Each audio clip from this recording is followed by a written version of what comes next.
Just to reintroduce myself, I am Fess Grandiose. I host videos about synthesizers, electronic music, DJing, also interview artists as well, and that's why I'm here right now. So we are with Beyun.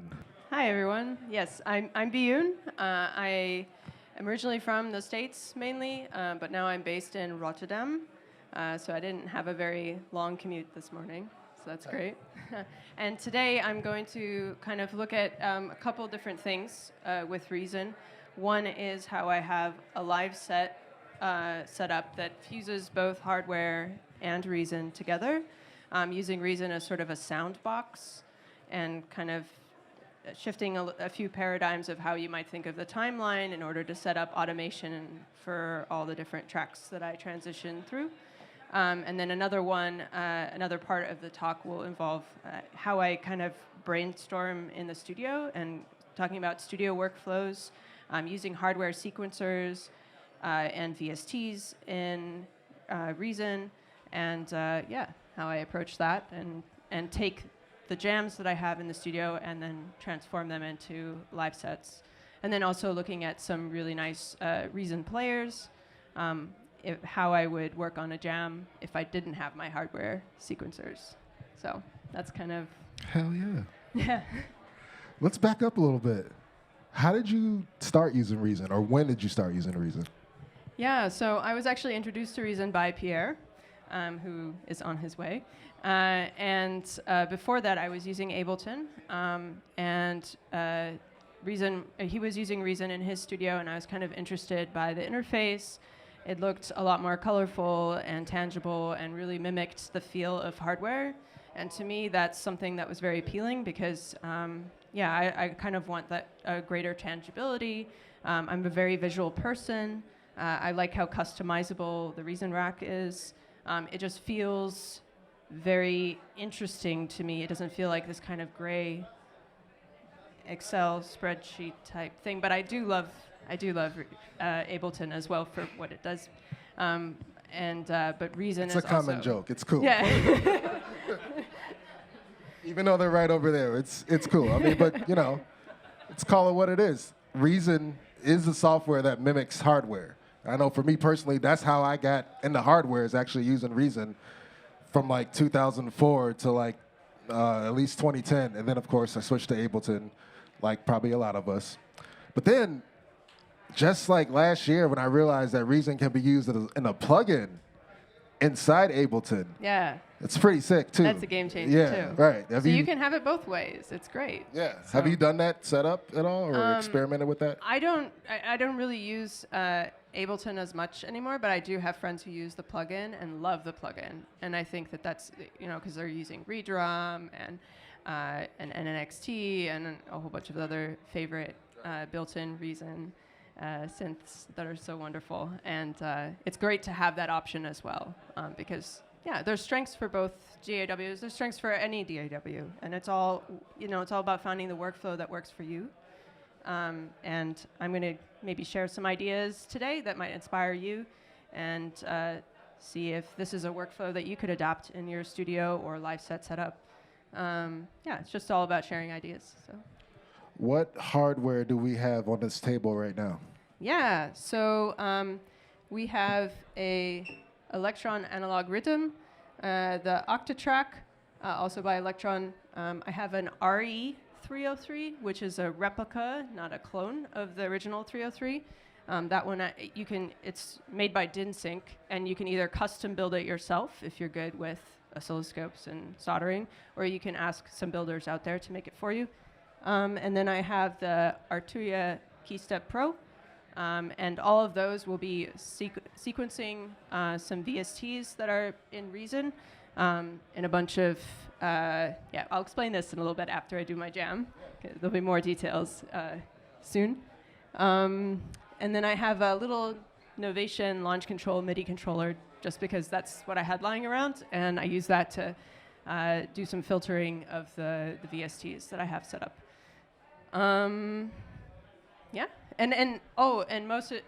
Not most importantly, but important is the sound, how you get the sound out of everything, and I'm using the PreSonus Quantum 2626, which is a Thunderbolt interface and has really low latency and is perfect for a live setup. And you can do this setup with like a tiny audio interface and just like I would put the 303 in there just because I have effects that do the 303, and then all the hardware can go into separate outboard hardware mixer. That's also possible. But you will have to adjust for some latency with the timing there. I just like having everything in one place and knowing that the latency, the thing that keeps the timing of everything, the conductor, is the ERM multi-clock. And this is a very important piece of equipment, making sure that all of the hardware and the software stays in sync. And that's how I keep the timings in place. And that one is very adjustable depending on your scenario. But I just have it set up for how I have it in the studio. So That's sick. a lot of stuff. I feel like we should just hear this and practice. Okay. If you're ready for that. Yeah, I'll do a little jam. Let's do it.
That sounded great.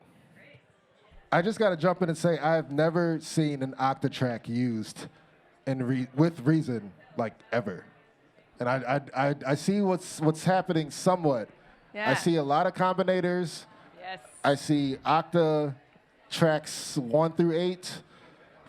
It seems like the octatrack's doing a lot of integration yes. here. Please break this down. It definitely is. So let's start with the octatrack. So well, basically, overview is I have Midi coming from Octatrack and KeyStep Pro going into the advanced Midi menu here. So if you guys have never seen this, this is really powerful. You can basically map any channels coming in from your sequencers or whatever you have direct to an instrument. In this case, I have it into a bunch of these combinators. And within these combinators, at least for the KeyStep Pro, I have it driving a combinator, each with, right now, an analog lab, but you could have any sort of instrument in there and switch between whatever instrument you have with a customizable switch on the combinator, and I'll get into that with...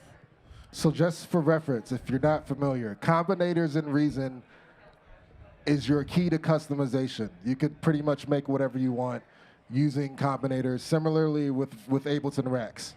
Yeah. So this is what you got going here. So please continue. So what I have with the Octatrack, so the way the Octatrack is getting MIDI into my laptop is Electron was very clever in completely disallowing MIDI coming in through the USB, which made things a little more complicated. But you can get this little USB MIDI mate, which takes the MIDI information and sends it to USB to your computer, and there you can get the Octatrack MIDI out.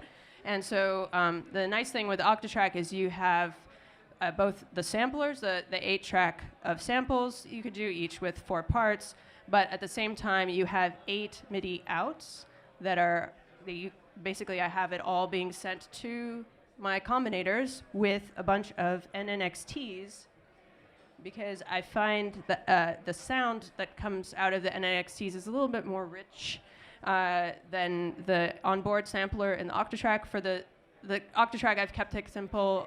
All of my breaks are on board, because I like the workflow with breaks and Octatrack, but you could also do that with NNXT or whatever. I want to pause on that.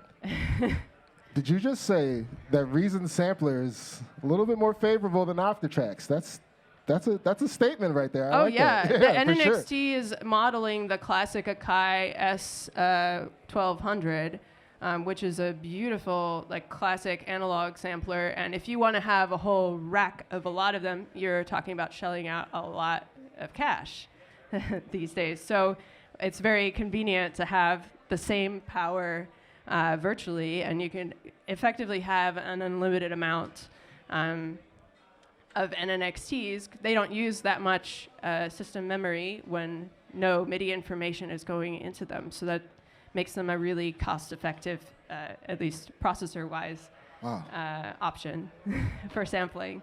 And so what I have here is, for each track, I have its own, like, kind of combinator, and how I switch between what combinator gets enabled is with the timeline.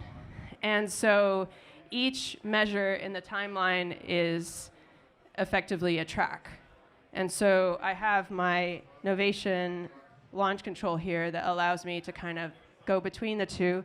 And since the timeline is not actually running, I just have the BPM automated at the top there, depending. So that's more for my effects, so that my 303 and everything gets the delay effects in sync with everything. I can kind of flip through the timeline, and each of these, like, bars that you see, that's all specific combinator switch being turned on. This is just the automated, so you can see here with this track with a lot of combinator fun happening. And then, yeah, go ahead. You've used Reason sequencers to, like, create your own launch grid. Yes. That's amazing. It's dope. Please continue. Yeah. And so the ERM in this case is acting as the master clock. So all the start, stop, everything is from the ERM. And I mean, in theory, you could run it in a loop when you're playing with this in the studio, but you get a lot of jitter, right, with all this gear. A little bit of jitter, not necessarily staying in sync without that ERM. I'm assuming. Yeah, if you had it running, if you had Reason driving it for the live set. But when I do my studio jam example later, I flip it and Reason becomes the master clock, of course, so that you can record stuff as you jam. You can record all your Midi and audio so that everything's in sync with each other, and you can do something with the project after the fact. So I noticed also, obviously, you just explained with the Octatrack, and I'm assuming the analog rhythm has like a shade of how that's working as well, but most of your drums are coming from there? Yeah, so all the drums are coming from the rhythm. So I'm using samples on the rhythm. I do use the rhythms MIDI when I sketch tracks in the studio, which I'll show in the next part of this demo. And that I have going into another set of combinators, and I'll show you some cool things with that setup. And then you're also processing the 303. Yeah. With the effects and Reason. Right, yeah. So the 303 has its own little combinator of effects right here. Whoa. And some of the tracks I have a different combination of the effects, so I turn some things on and off with a timeline here, depending on what track I'm on.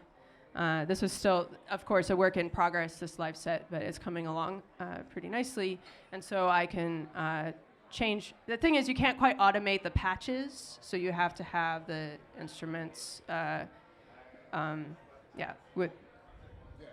all set up with the right patch. So you just like change whatever thing is allowed to get MIDI with a combinator. So you basically, I have this editor here, and so you're using a combination of Devastator, Fab Filter Pro, Echo Boy Jr., for those who can't see, all within your 303 effects combination, combinator.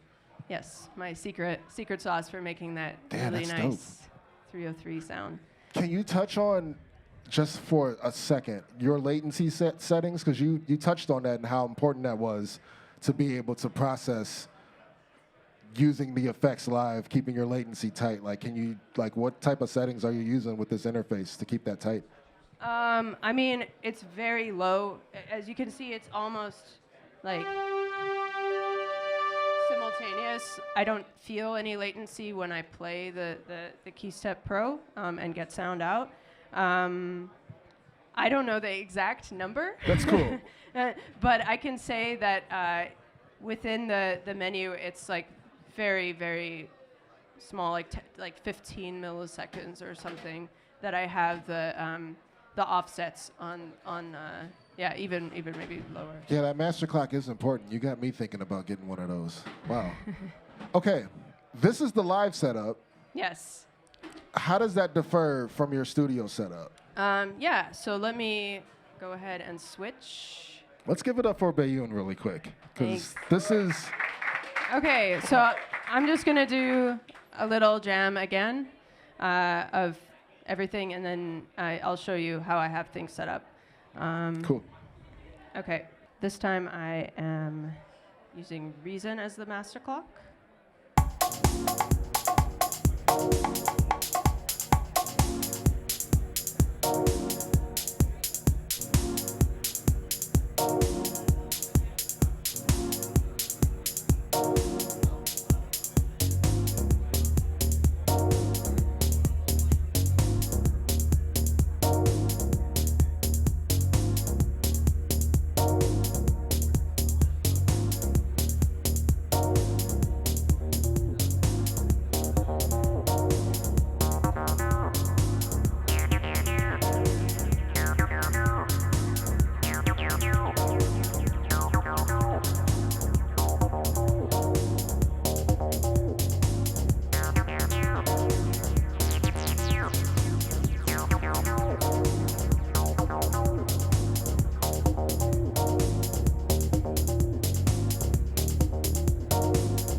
basically, with this setup, the big difference is that I have Midi now coming out of the rhythm. And I do this because when I'm working on a track and I don't have quite the samples that I want set up already on the rhythm itself, I don't want to go menu diving and folder diving. And so I kind of want to get to the combination of samples as quickly as possible. And for that, I have 2 combinators. Each, so basically with this VST, which I'll dive into in a second, I had to split the MIDI from Reason into two channels just because there weren't enough spaces in that VST to kind of figure out, to get all the drum sounds or all the pad MIDIs going. And the reason why I do this is so that I can take the patterns that I already have on the rhythm and easily move it to a live set, because the thing I love the electron sequencers with all the different probabilities that you can have and multiple pages, and also polyrhythms and stuff, or polymetrics actually. It's a lot easier to probably construct that and and it's also more electron tangible. sequencer, yeah, for but sure. There's ways of doing it, of course, if you don't have the hardware sequencer, which I will go into in a little bit. Okay, so the juice of all of this is this cloud. I don't know if you guys are familiar with the XLN, but basically it organizes your entire sample library in a very visual cloud. And depending on where you are in your library, you have a particular sound that corresponds to a color and also a space in the library, and you can search in your search for a particular name, or like if I want only 808 sounds, I just put 808 and it narrows down the library to that. So all I have is like 808 snares. It's really a nifty thing. I always uncheck the core content because I want my own samples. And basically you can also change how drummy a sound is. So I have a lot of pads. Wait, that's not a pad. There we go. Beautiful pads, synths, whatever, vocals. And basically it's very easy, like when I have a beat going. So say I don't really like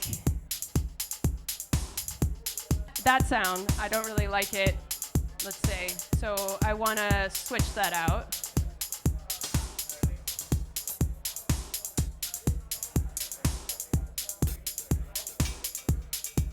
With all your samples laid out on a map, it's kind of very easy to just kind of thumb through and find the ones you like.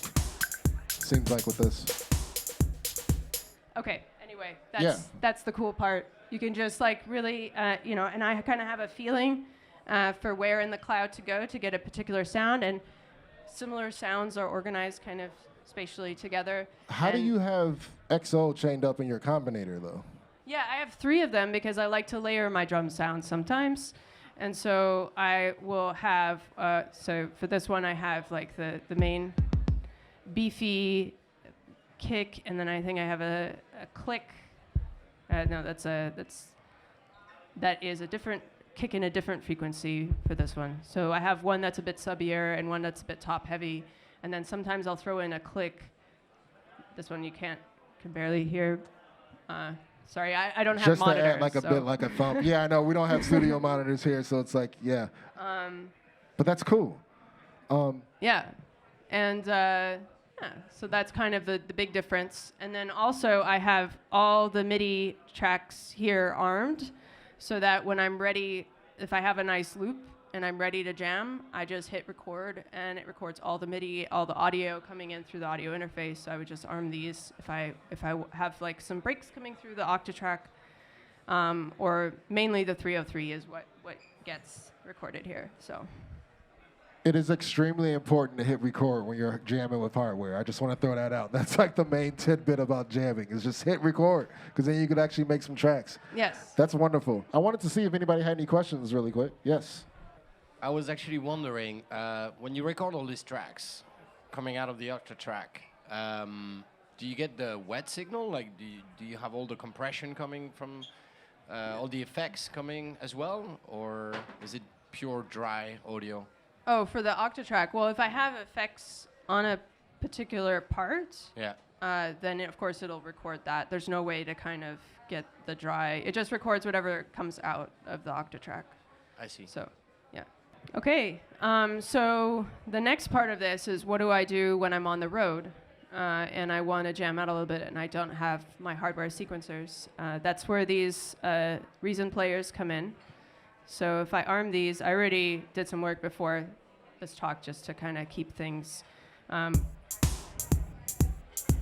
So if I play this now, and I'm going to turn off the, I'm going to unmute all the channels from the rhythm. So the rhythm is completely off. And hit play. So these are all internal sounds. Yeah. Not from the rhythm, like you're saying. Yeah, and then I can do the same for the Octatrack channels. So if I unmute all the MIDI coming from the Octatrack.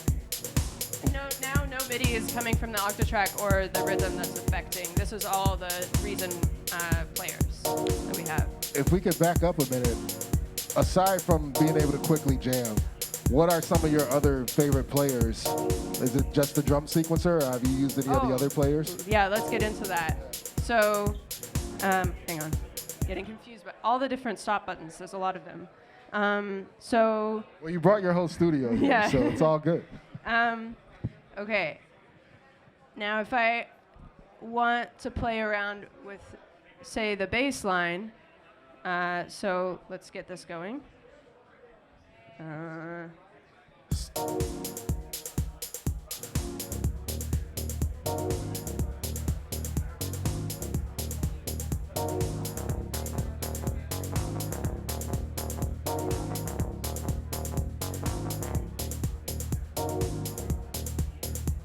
So you don't see the notes because I think you have to go down a little bit lower.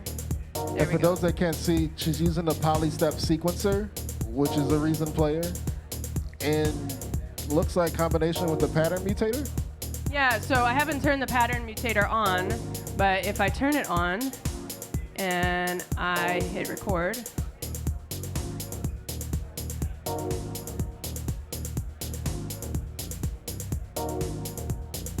so, and then I hit mutate,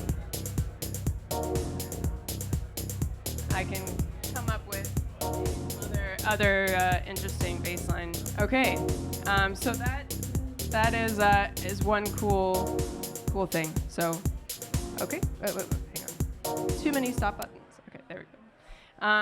And then if you're just interested in coming up with kind of a completely brand new bass line, you can do something like with a bass line generator.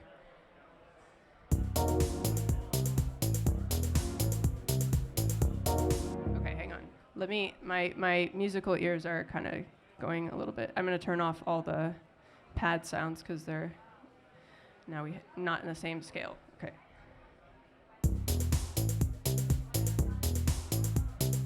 This is one of my favorite players, by the way. Bassline generator, Yeah. beat map, yeah.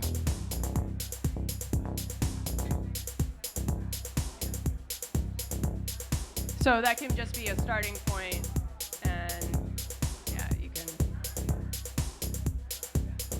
come up with something. I'm just going by feel at this point. As you should. Yeah. And then you can also do some like very cool modal jazz or something if you have like, right now I have the chord sequencer here, but if I were to like, I'm not gonna record anything, I'm just gonna jam, so it's like,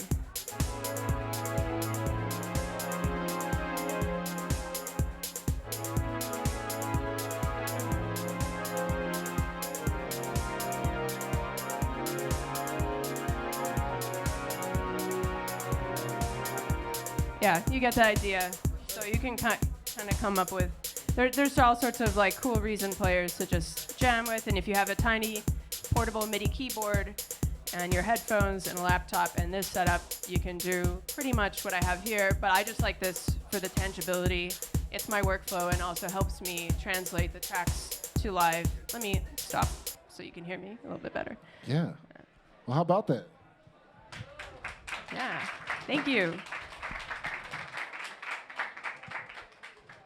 Yeah, I like the ability, too, to also take these players, like I was talking about earlier, MIDI out, back into a synth, or back into even the rhythm or the 303. Have you ever done that? Take MIDI out into the 303. Yeah, like with from the players. From the players. Yeah, definitely. Yeah. I think there's a little. I did like sometime during the pandemic a little chat with Ryan from Reason, where I used the 303 with the pattern mutator, and the pattern mutator was just sending MIDI to the 303 and creating some cool bass lines with that. So that's totally possible. I just am not really set up for this, but that's certainly like a possibility, definitely. For sure. I really appreciate the breakdown with using Reason live. I haven't used Reason in a live setting. I don't know. Is this like an original thing? Like, have you seen a lot of application with Reason being used live? I haven't personally. I know a guy called Gerald uses Reason in his live set, but he has 2 laptops going, so it's a slightly different setup.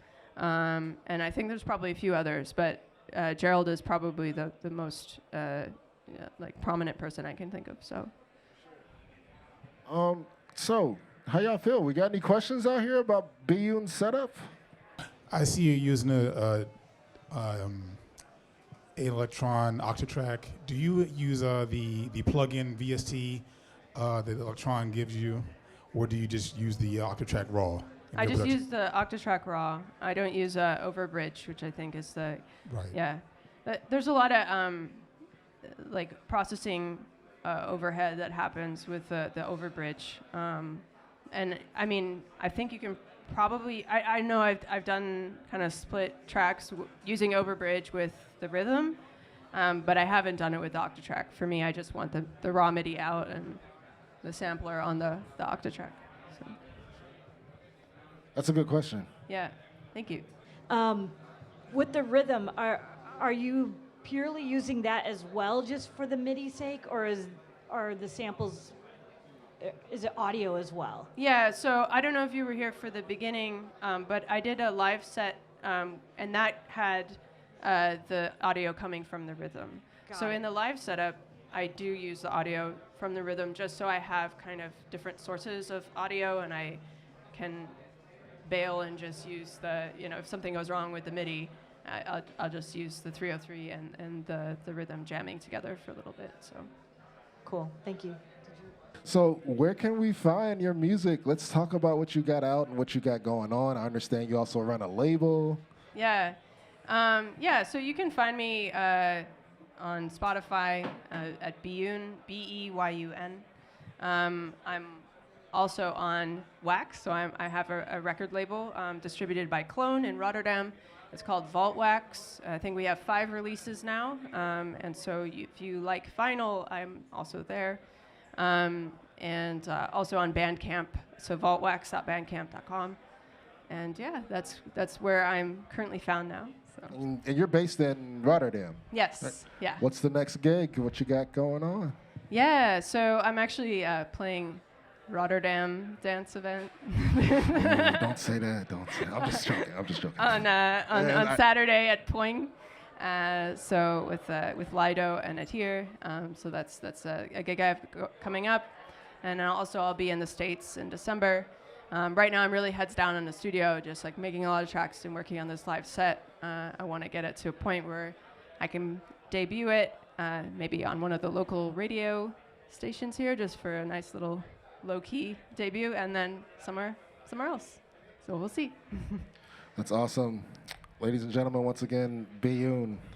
Thank you.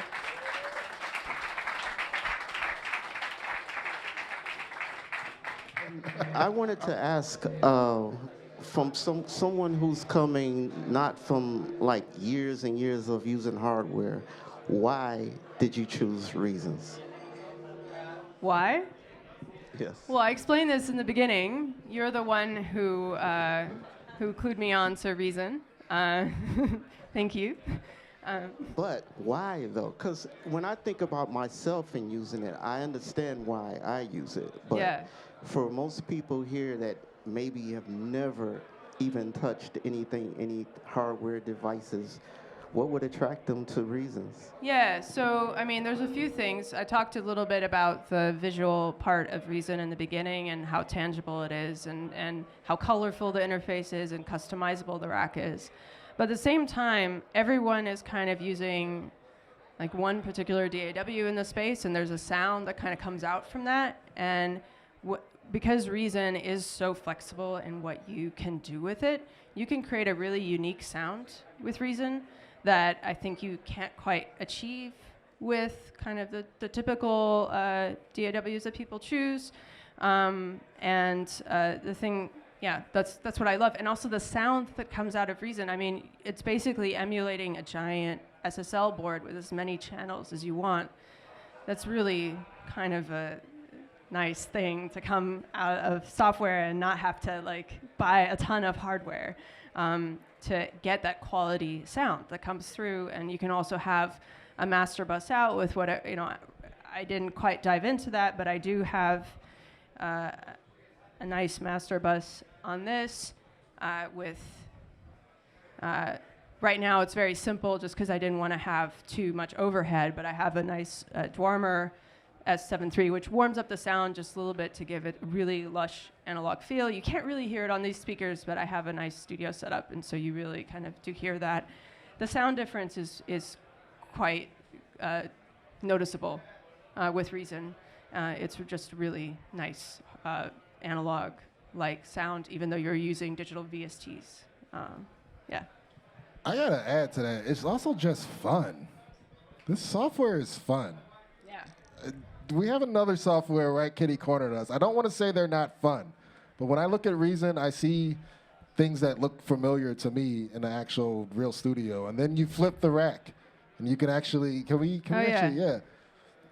And then you flip the rack, and then you can do your own patching. You could do your own whatever, especially with the combinations. So I don't know. I just wanted to add that fun factor because I think it's really important. Yeah, and if I had a whole modular setup, that would even look cooler. I mean, you could actually have a virtual, modular